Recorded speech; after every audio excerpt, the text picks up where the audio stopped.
এ পর্যায়ে পক্ষ দলের দ্বিতীয় বক্তা মোহাম্মদ ইয়াসিন আরাফাতকে তার মূল্যবান বক্তব্য প্রদানের জন্য অনুরোধ করা হচ্ছে। ধন্যবাদ মাননীয় মডারেটর, আমাকে বিতর্কের অনুষ্ঠানে বক্তব্য উপস্থাপনের সুযোগ তৈরি করে দেওয়ার জন্য।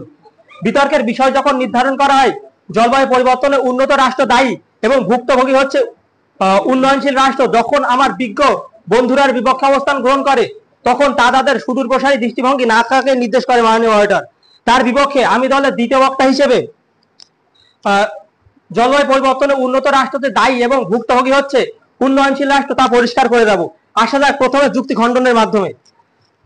বিপক্ষ দলের প্রথম বক্তা বলে গেলেন যে দরিদ্র দেশের দ্বারা নাকি উন্নয়নশীল উন্নয়নশীল দেশের জন্য নাকি উন্নত দেশগুলো নাকি আজকে ভয়াবহ জলবায়ু পরিবর্তনের শিকার হচ্ছে। তাহলে তিনি এই সম্পর্কে তার কোনো জ্ঞানই নেই মাননীয় মডারেটর। আজকে উন্নয়নশীল দেশগুলো কতটুকু কার্বন উৎপন্ন করছে মাননীয় মডারেটর?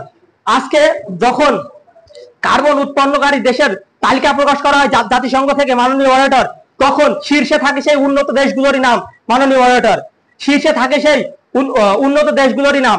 প্রথমে রয়েছে চীন, যারা 2019 সালে 1410 কোটি মেট্রিক টন এবং 2022 সালে 11,256 কোটি মেট্রিক টন কার্বন উৎপন্ন করে, যা 3 বছরে 10 গুণ বেড়েছে মাননীয় মডারেটর। যদি এইভাবে যদি প্রতিনিয়ত কার্বনের সংখ্যা বাড়ে তাহলে তো উন্নত দেশটাই এই জলবায়ু পরিবর্তনে অধিকাংশ দায়ী।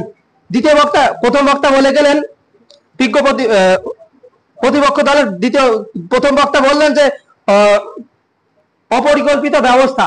আর যদি অপরিকল্পিত ব্যবস্থা উন্নয়নশীল রাষ্ট্র গ্রহণ করতো তাহলে ওই কপ সম্মেলনে আমাদের মতো উন্নয়নশীল এবং অউন্নত দেশগুলোকে কখনোই টাকা ডোনেট করা হতো না মাননীয় মডারেটর।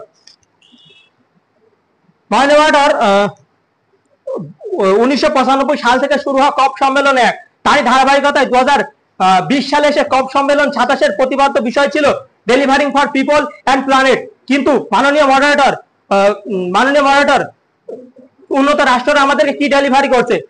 তারা আমাদেরকে ডেলিভারি করছে কার্বন, তারা আমাদেরকে ডেলিভারি করছে নাইট্রোজেন, তারা আমাদেরকে ডেলিভারি করছে CH4 এর মতো সব বিষাক্ত গ্যাস, যা বায়ুমণ্ডলের ক্রমাগত বাড়ছে। অ্যান্টার্কটিকা, গ্রিনল্যান্ডের মতো বরফে ঢাকা দেশগুলোর বরফ গলছে, আমাদের সমুদ্র পৃষ্ঠের উচ্চতা বাড়ছে এবং যেসব দেশগুলো রয়েছে সমুদ্র উপকূলবর্তী সেসব দেশগুলো অল্প একটু পানি বা বর্ষাকালে তারা বন্যার পানিতে প্লাবিত হচ্ছে। তাহলে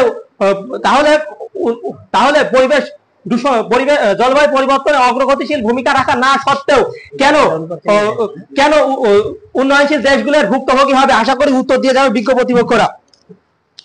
মাননীয় মডারেটর, সমুদ্রপৃষ্ঠ থেকে মালদ্বীপের উচ্চতা 7.9 ফুট। বিশেষজ্ঞরা বলছেন 2050 সালের মধ্যে